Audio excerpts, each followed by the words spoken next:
السلام عليكم ورحمة الله تعالى وبركاته. بسم الله الرحمن الرحيم.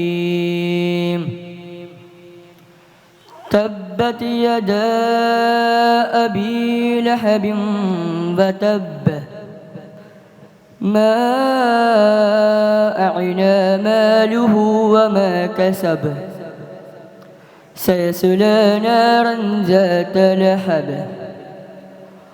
وامرأته حمالة الحطب في جيدها حبل من مسد.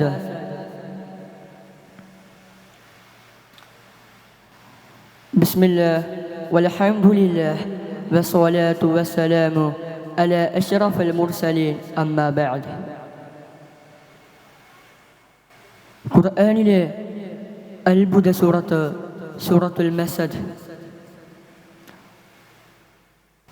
പടച്ച റബ്ബ് സുബ്ഹാനല്ലാഹു തആലയുടെ കലാമ് സത്യമാണെന്ന് തെളിയിച്ച സൂറത്താണ് സൂറത്തുൽ മസദ്.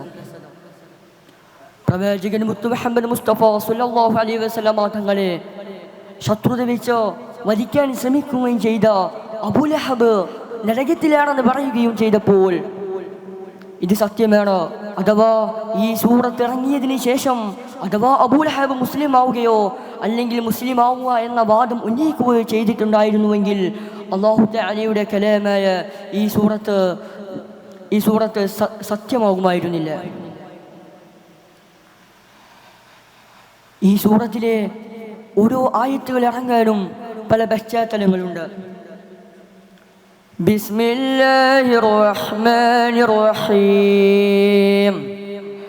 تبت يدا أبي لهب وتب تبت يدا أبي لهب وتب. അബൂലഹബിന്റെ രണ്ട് കരങ്ങളും നശമായിരിക്കുന്നു. ദുനിയാവിൽ നബി സല്ലല്ലാഹു അലൈഹി വസല്ലമ തങ്ങളെ വധിക്കാൻ ജീവിതത്തിലെ മുഴുവൻ സമയവും നൽകിയ അബൂലഹബിന്റെ രണ്ട് കരങ്ങളും നശമായിരിക്കുന്നു. അബൂലഹബ് തന്നെ നശമായിരിക്കുന്നു. ഈ സൂറത്ത് ഇറങ്ങാനുള്ള പശ്ചാത്തലം എന്താണ്? ഒരിക്കൽ നബി സല്ലല്ലാഹു അലൈഹി വസല്ലമ തങ്ങൾ മലഞ്ചെരുവിലേക്ക് കയറിയിട്ട് വിളിക്കുകയാണ്, യാ സ്വബഹാ യാ സ്വബഹാ. എന്താണ് യാ സ്വബഹാ? അന്ന് അറബി നാട്ടിൽ വല്ല അപായ സൂചനയും ഉണ്ടാകുമ്പോൾ അറബികൾ ഉപയോഗിച്ചിരുന്ന വാക്കാണ് യാ സ്വബഹാ. അങ്ങനെ അവിടെയുള്ള എല്ലാവരും ആ മരം തായ്വരയിൽ ഒരുമിച്ച് കൂടുകയാണ്. എന്നിട്ട് നബി തങ്ങൾ പറയുകയാണ്, ഈ മലയുടെ മറുവശത്ത് നിന്ന് ഒരു ശത്രു സൈന്യം നമ്മളെ ആക്രമിക്കാൻ വരുന്നുണ്ടെന്ന് പറഞ്ഞാൽ നിങ്ങൾ വിശ്വസിക്കുമോ? നിങ്ങൾ എന്നെ വിശ്വസിക്കുമോ എന്ന് നബി തങ്ങൾ ചോദിക്കുകയാണ്. അപ്പോൾ അവിടെ നിന്ന് പറയുകയാണ്, ജീവിതത്തിൽ ഒരു പ്രാവശ്യം പോലും നുണ പറയാത്ത, കളവ് പറയാത്ത അങ്ങെന്ന് പറഞ്ഞാൽ ഞങ്ങൾ വിശ്വസിക്കുമല്ലോ. എന്നിട്ട് നബി സല്ലല്ലാഹു അലൈഹി വസല്ലമ തങ്ങൾ തുടരുകയാണ്, നിങ്ങളുടെ ഈ ശിക്റും നിങ്ങളുടെ ഈ ശിർക്കും കുഫറും നിങ്ങൾ വെടിഞ്ഞിട്ടില്ലെങ്കിൽ വളരെ ഭയാനകമായ ശിക്ഷയാണ് നിങ്ങളെ കാത്തിരിക്കുന്നത്. നാളെ നരകവും നിങ്ങളെ കാത്തിരിക്കുന്നുണ്ട്. അപ്പോൾ ആ കൂട്ടത്തിൽ നിന്ന് നബി സല്ലല്ലാഹു അലൈഹി വസല്ലമ തങ്ങളുടെ ഇളാപ്പയുടെ മകനായ ഉസ്സ ഇബ്നു അബ്ദുൽ മുത്തലിബ് അബൂലഹബ് എണീറ്റ് നിന്നിട്ട് പറയുകയാണ്, തബ്ബലക്, നിനക്ക് നാശമെന്ന് പറഞ്ഞിട്ട് നബി സല്ലല്ലാഹു അലൈഹി വസല്ലമ തങ്ങളെ അവഗണിച്ചുകൊണ്ട് അവിടെ നിന്ന് ഇറങ്ങി പോവുകയാണ്. തബ്ബത് യദാ അബീ ലഹബിൻ വതബ്ബ. ഇവിടെ എന്താണ്? രണ്ട് കൈകളും നാശമായിരിക്കുന്നു.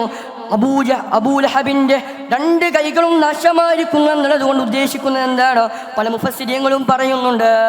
അപ്പോൾ നബി സല്ലല്ലാഹു അലൈഹി വസല്ലമ തങ്ങൾ അവിടെ നിന്ന് പ്രഖ്യാപിച്ചപ്പോൾ അബൂലഹബിന്റെ രണ്ട് കൈയും കുടഞ്ഞിട്ടാണ് അബൂലഹബ് അവിടെ നിന്ന് പോയത്. അതുകൊണ്ട് അബൂലഹബിന്റെ രണ്ട് കൈകളും നശമാവുകയാണ്. പ്രവാചകൻ മുത്തു മുഹമ്മദ് മുസ്തഫ സല്ലല്ലാഹു അലൈഹി വസല്ലമ തങ്ങളെ ആരവഗണിച്ചോ,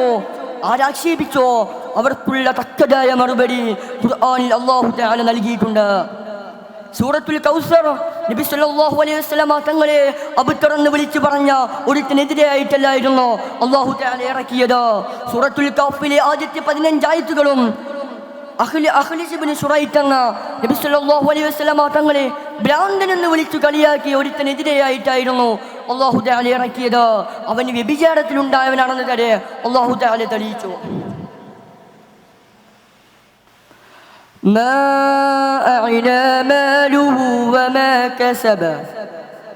അബൂജഹലിന്റെ സമ്പാദ്യവും മക്കളും കുടുംബവും അവന് ഉപകാരപ്പെടുകയില്ല.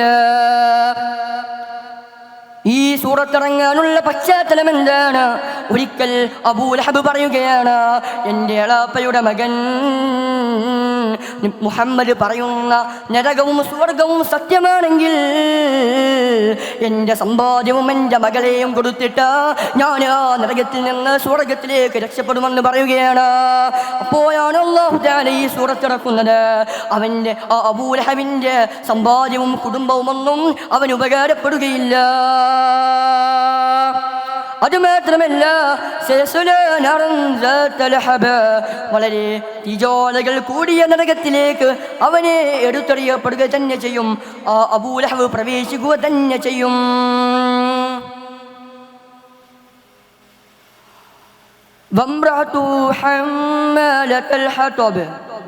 ഏഷ്യനി പറയുന്നവളായ വിറക് ചുമട്ടുകാരിയായ അവൻ്റെ ഭാര്യയുണ്ടല്ലോ, ഉമ്മു ജമീല എന്നറിയപ്പെടുന്ന അർവാ ബിൻത് ഹർബ് എന്ന് പറയുന്ന അബൂ സുഫിയാന്റെ സഹോദരിയും അബൂ ലഹബിന്റെ ഭാര്യയുമായ ഉമ്മു ജമീലയും അബൂ ലഹബിന് ഉപകാരപ്പെടുകയില്ല. എന്താണ് ഹമ്മാലത്തുൽ ഹതബ് എന്ന് പേര് ലഭിക്കാൻ കാരണം? വിറക് ചുമട്ടുകാരി ഒരിക്കൽ ഉമ്മു ജമീല പറയുകയുണ്ടായി, മുഹമ്മദ് എന്നവർക്ക് എങ്ങനെയാണ് വഹി ഇറങ്ങാനാ? ഒരു പൈസക്കും ഒരു പണത്തിനും ഗതിയില്ലാത്ത മുഹമ്മദ് എന്നത് എങ്ങനെയാണ് വഹി ഇറങ്ങുക? അതിന് പകരമായിട്ടാണ് അല്ലാഹു തആല ഖുർആനിലൂടെ പറഞ്ഞത് വിറക് ചുമട്ടുകാരിയായ. ചില മുഫസ്സിരീങ്ങൾ പറയുന്നുണ്ട്, ദുനിയാവിൽ നബി സല്ലല്ലാഹു അലൈഹി വസല്ലമ തങ്ങളെ ശത്രുത വെച്ച വധിക്കാൻ വേണ്ടി സഹായിച്ചതുപോലെ തന്നെ നാളെ നരകത്തിൽ അബൂ ലഹബിന്റെ ശരീരത്തിലെ നരകത്തിലെ തീയിന്റെ കനം വർദ്ധിക്കാൻ വേണ്ടി വിറക് അബൂ ലഹബിന്റെ ശരീരത്തിലേക്ക് എറിയുന്ന ജോലിയും കൂടി ഹമ്മാലത്തുൽ ഹതബായ അബൂ ലഹബിന്റെ ഭാര്യയ്ക്കുണ്ടാകും. ഫീ ജീദിഹാ ഹബിലും മിൻ മസദ, ഫീ ജീദിഹാ അവളുടെ കഴുത്തിലുണ്ട് ഹബിലും ഒരു മാലയുണ്ട്, മിൻ മസദി മസദിനാലുള്ള ഒരു മാലയുണ്ട്. ഒരിക്കൽ ഉമ്മു ജമീല പറയുകയുണ്ടായി, എൻ്റെ കഴുത്തിലുള്ള ഈ സ്വർണ്ണമാല വിറ്റുകൊണ്ട് ഞാൻ എന്താവും? മുഹമ്മദിനെ ഞാൻ വധിക്കുമെന്ന് പറയുകയുണ്ടായി.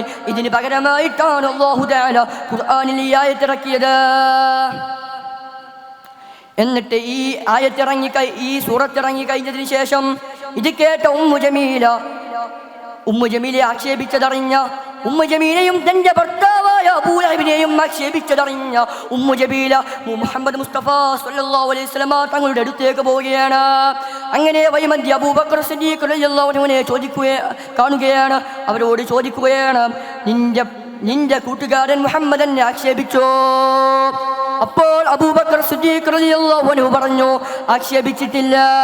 ഇത് കേട്ട ഉമ്മു ജമീല ആശ്വാസം പൂണ്ട് വീണ്ടും തിരിച്ചു പോവുകയുണ്ടായി.